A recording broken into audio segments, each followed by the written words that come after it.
La crisis del patrimonio mexicano. El destino del Centro Scope. Culturalmente, ¿qué es lo que se conserva y restaura en México? ¿Qué sucede con una obra secundaria después de algún desastre natural?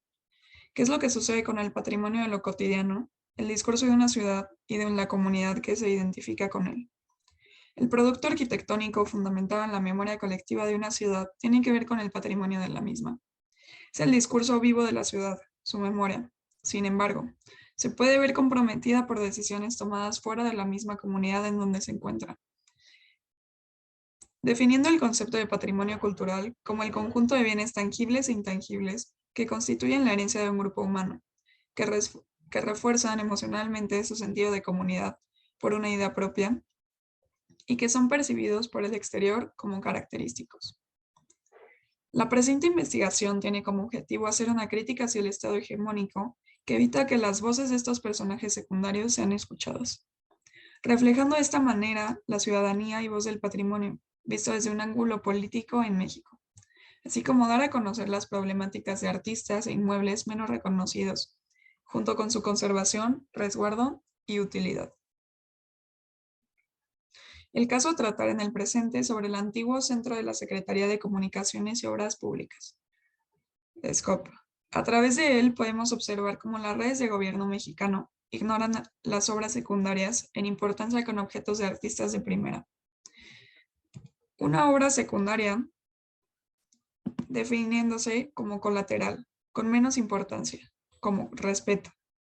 Estos artistas de primera, conocidos de igual manera como los artistas patrimoniales mexicanos, los grandes muralistas, los famosos y reconocidos, son a los que se les sobrepone en torno a la importancia de lo que debe o no prosperar en México, en torno a cultura y resguardo. A partir de esta ignorancia de estos inmuebles de segunda, se le ignora a las comunidades que lo viven y se desarrollan en él. El patrimonio es un símbolo sobre identidad. Entonces, ¿por qué no resguardar el objeto que nos presenta? Pues de acuerdo con conferencias de la misma Secretaría de Comunicaciones y Transportes, este inmueble está considerado como un icono de la Ciudad de México y es un testimonio vivo del muralismo mexicano, que ha ganado un lugar especial en la memoria arquitectónica y artística de la misma ciudad. Sin embargo, sigue estando en abandono y el destino de este inmueble en incertidumbre. El complejo SCOP nació dentro de un contexto de crecimiento en el país. Gracias a este despegue económico, hasta los 80, este crecimiento fue impulsado por la industrialización, educación, comercio e inversión en el mundo de artistas y arquitectos reconocidos e importantes para el patrimonio mexicano. El desarrollo arquitectónico del hoy olvidado Centro Scope, ubicado en esquina del Eje Central y Xola, inició su construcción en 1953 para las instalaciones del Centro Médico del Instituto Mexicano del Seguro Social, hasta que fue comprado por la Secretaría de Comunicaciones y Obras Públicas que se inaugura en 1957. Esta secretaría era uno de los ministerios más antiguos y agrupaba acciones muy diversas como administrar el caso de los ferrocarriles, correos, comunicaciones telefónicas, redes de carreteras, entre otras. Gracias a su crecimiento e importancia, se buscaba una nueva sede en donde el personal nuevo cupiera para albergar las oficinas. Además, se incluyeron guarderías, escuelas, centro de salud, gimnasio, un campo deportivo, espacios de áreas verdes, así como cerca de 500 viviendas. El conjunto fue diseñado por arquitectos renombrados en la época, como lo son Carlos Lazo, Augusto Pérez Palacios y Raúl Cacho. El arquitecto de cabeza, Carlos Lazo, era el gerente general en los 50 de las obras de la ciudad universitaria. También secretario de Comunicaciones y Obras Públicas hasta su muerte en 1955. Por otro lado, se considera que la obra estelar de este desarrollo arquitectónico son los mosaicos. Este conjunto está cubierto con mosaicos que cubren el complejo de motivos de identidad, no solamente local, sino nacional. Mosaicos que cubren o cubrían un área de alrededor de 6,000 metros cuadrados. A través de esta integración plástica, filosófica y constructiva que atraviesa lo urbano, lo arquitectónico, escultórico y pictórico, culmina un largo proceso teórico que caracterizó al muralismo mexicano como era la moda de la época. Los motivos de los mosaicos se remiten a elementos prehispánicos, como los mosaicos reconocidos de Gorman en Ciudad Universitaria, en el cual repite una misma temática. Las instalaciones del SCOP fueron vestidas con murales que narran el desarrollo de las comunicaciones del país a lo largo de sus diferentes etapas históricas, prehispánicas, coloniales del siglo XIX y principios del XX. Los murales fueron desarrollados por artistas renombrados de la época como lo son Juan O'Gorman, José Chávez Morado, Francisco Zúñiga, con esculturas en diferentes sitios del complejo del mismo Francisco Zúñiga y Rodrigo Arenas Betancourt. Sin embargo, debido a la ubicación del centro del subsuelo inestable de la Ciudad de México, el centro SCOP ha sido perjudicado, específicamente en los sismos de 1985 y el de 2017. El centro quedó severamente afectado como resultado del sismo de septiembre de 1985, en donde se colapsan algunos pisos del edificio central.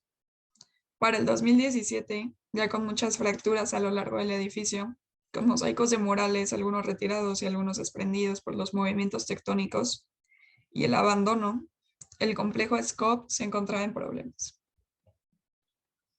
Después de casi un año del sismo del 2017, el complejo olvidado para las autoridades es cuando se realiza el dictamen estructural del complejo, donde se afirma que la cimentación estaba muy dañada. Sin saber qué hacer o sin hacer mención sobre ello, el Estado no actuaba y el inmueble se encontraba en peligro. Gracias a la negligencia por parte del gobierno mexicano, las acciones con respecto al centro han sido casi nulas. Incluso en diciembre del 2021, los colonos de la comunidad Narvarte de la alcaldía Benito Juárez, en donde se encuentra el complejo, le han solicitado a las autoridades que se le dictamine el destino del inmueble y no se les daba ninguna respuesta. Este es un centro que les da identidad, los caracteriza como comunidad. Por lo que es claro que se están involucrando protestando, junto con diferentes estudiantes de la UNAM para así lograr obtener una respuesta. Para lograr una más clara visión sobre esta falta de atención a las obras secundarias culturales en México, decidí agregar unos ejemplos como sucede con el Centro SCOP. El primero es el ex restaurante Los Manantiales, del arquitecto español Félix Candela, el cual hace pocos años había dado la declaración por parte del entonces actual secretario de Cultura, José Alfonso Suárez del Real, que se iba a hacer todo lo posible para salvar este edificio, que se encuentra en Xochimilco. Incluso mencionó que comprar el inmueble era una de estas formas para así salvarlo. Claramente esta proclamación pasó al olvido junto con los manantiales.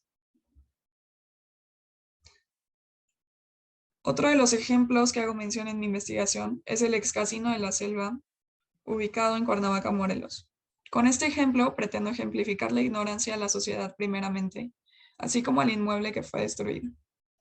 Este gran hotel, creado en la década de los 30, resguardaba murales de varios artistas. Pero más allá, era el orgullo de la comunidad en donde se encontraba. Este inmueble fue vendido a una empresa americana que decidió comenzar una noche a taladrar los murales para crear un centro comercial. Esa misma noche se juntó la comunidad para impedir esto. Sin embargo, sus esfuerzos fueron en vano y varios murales se perdieron. Los que quedaron fueron supuestamente trasladados y los diferentes edificios demolidos. Ambos quedaron en ruinas, y no sería sorpresa que el objeto de estudio de esta investigación tuviera el mismo destino. Como con el Casino de la Selva, cuando se tiene a toda una comunidad, una ciudad luchando por su patrimonio, incluso cuando haya sido catalogado por el Instituto Nacional de Bellas Artes como inmueble con valor artístico y como inmueble que afectó al patrimonio cultural urbano por la Secretaría de Desarrollo Urbano y Vivienda de la Ciudad de México. Se puede afirmar que nada es seguro con respecto a las leyes y el cuidado del patrimonio mexicano. Incluso cuando se ha propuesto un plan de acción, puesto que hace más de un año se había hecho una propuesta para el Centro SCOP de convertirlo en un centro cultural. pero al parecer es una proclamación más, sin ninguna acción. Para todo esto, en esta investigación mencionó dos propuestas que podrían ser factibles para la salvaguarda del centro o de sus murales. La primera opción, y la cual conservaría el recinto completo, sería la reestructuración del inmueble, para poder hacer una reutilización del espacio, volver este espacio rentable que se pueda usar en esa mitad de manzana que pierde actualmente la colonia, en donde se colocarían unos pilotes para nivelar el subsuelo de esta área, para darle soporte para los posibles sismos en el futuro, en donde se enfocarían los cimientos de la planta del complejo entero.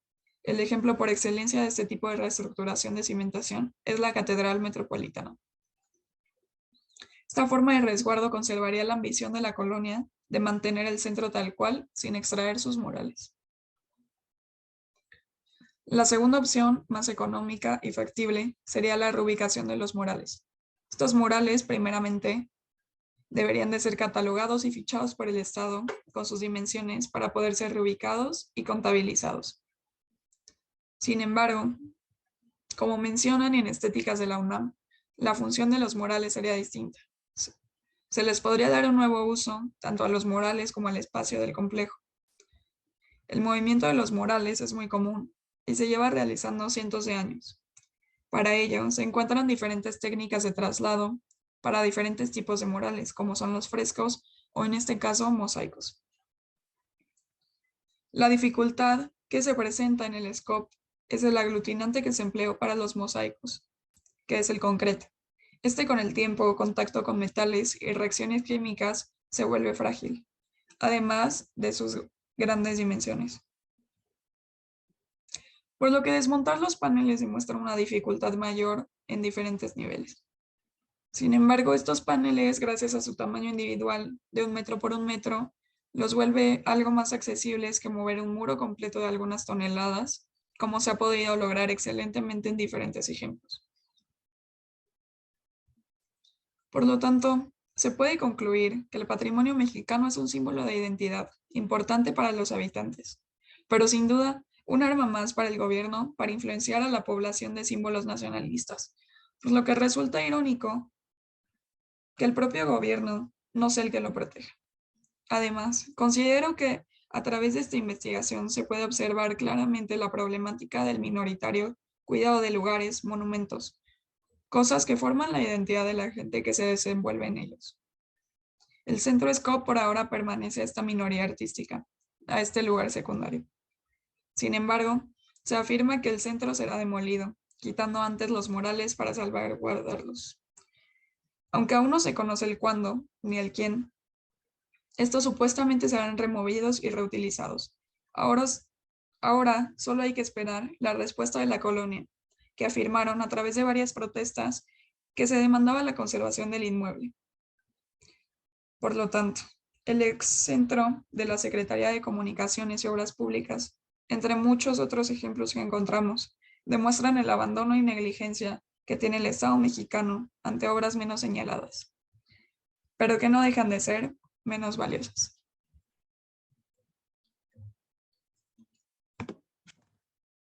Muchas gracias. Muy buenos días. En esta ocasión voy a presentar mis observaciones sobre el trabajo de Luisa Segura Vega del AC1, titulado La crisis del patrimonio mexicano, el destino del Centro Scope, antigua Secretaría de Comunicaciones y Obras Públicas. La metodología del trabajo es clara en cuanto al desarrollo del problema planteado. Luis inicia el primer capítulo destacando la historia del inmueble, considerando a los arquitectos y artistas que participaron en su construcción, y entre ellos están Carlos Lazo, Augusto Pérez Palacios y los murales de José O'Gorman, Chávez Morado y Francisco Zúñiga. También explica los daños que sufrió el edificio debido a los sismos de 1985 y 2017, el cual presenta una grave inclinación y un estado crítico de colapso. En el segundo y tercer capítulo, Luisa desarrolla el estado de la cuestión y las problemáticas del rescate, y es en este último apartado donde hay que argumentar de forma más consistente. Hay aciertos en cuanto a la contextualización del objeto de estudio, como considerar el seminario organizado por el Instituto de Investigaciones Estéticas con el tema de la salvaguarda del Centro Scope, cuyo dictamen se presentó ante las autoridades y todavía no hay respuesta. También se incluyó la declaración sobre el SCOP realizada por la directora general del INVAL, la doctora Lucina Jiménez, en el año 2021, quien prometió que dicho inmueble sería declarado monumento artístico y museo. Esto haría que los murales no se desplazaran de su sitio y que después de la declaratoria se definiera el proyecto museístico. A la fecha de hoy, nada se ha cumplido. Luisa propone en su trabajo dos posibles soluciones. La primera, reestructurar todo el inmueble, donde se colocarían unos pilotes para nivelar el subsuelo, cuya estructura se enfocaría en los cimientos de la planta del complejo entero, a semejanza de lo que se realizó en la Catedral Metropolitana. La segunda opción sería rescatar y reubicar los murales, cuya posibilidad resulta más económica, pero descontextualiza las obras de sus significados originales. Mi comentario con respecto a la investigación de Luisa es la relevancia y la vigencia del rescate del SCOP como patrimonio cultural inmueble, pero debe matizar la afirmación de que hay artistas de primera y de segunda y que esto determina el criterio para rescatar o no el patrimonio. No es un tema de artistas de primera y de segunda. La realidad es que a este gobierno no le importa rescatar casi nada. Por ello considero que la alumna debe contextualizar la problemática en sí misma, relacionando la política cultural del actual gobierno con los objetivos del Plan Nacional de Desarrollo y la cuartilla deprimente que se le dedicó al sector cultural para argumentar su inacción de salvaguarda del patrimonio y el recorte presupuestal. También debe considerar brevemente qué tipo de proyectos se apoyan y cuál es su finalidad, como es el caso del proyecto de Chapultepec o la miseria creativa del Museo del Maíz, que es un rotundo fracaso. Para cerrar tu trabajo, puedes proponer alguna forma de financiamiento por parte de la empresa privada en colaboración con el gobierno para rescatar los murales.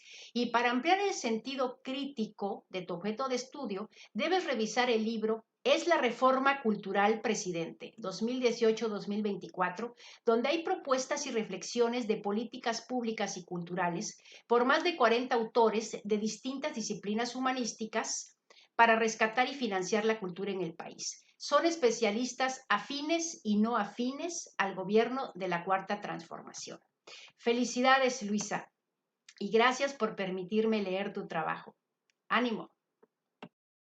Buenas tardes a todos. Agradezco la invitación a formar parte de la asesoría y comentario de la alumna Andrea Vargas Galván en esta Semana de Arte Primavera 2022. Comparto con Andrea el gusto por el tema que ha decidido investigar, el cual lleva por título Enconchados, historia de un mar entre Asia y la Nueva España. El texto que desarrolló Andrea mantiene una buena estructura y está sustentado de bibliografía vasta y pertinente al tema. Realmente es un gusto leerlo. El acercamiento que tiene Andrea a los enconchados toma en cuenta a los investigadores que han dedicado su trabajo en esta particularidad producción, sumando su enfoque al plantear los diferentes contextos que hicieron posible la creación de estos exclusivos objetos artísticos novohispanos. Apoya la influencia asiática y encuentra posibles conexiones de esta red de comercialización en la ruta transatlántica. En los objetos comercializados, busca la evidencia material y estética de las influencias y advierte que la clasificación de estos objetos que ha hecho la historiografía ha ocultado propiedades con vínculos sociales y artísticos.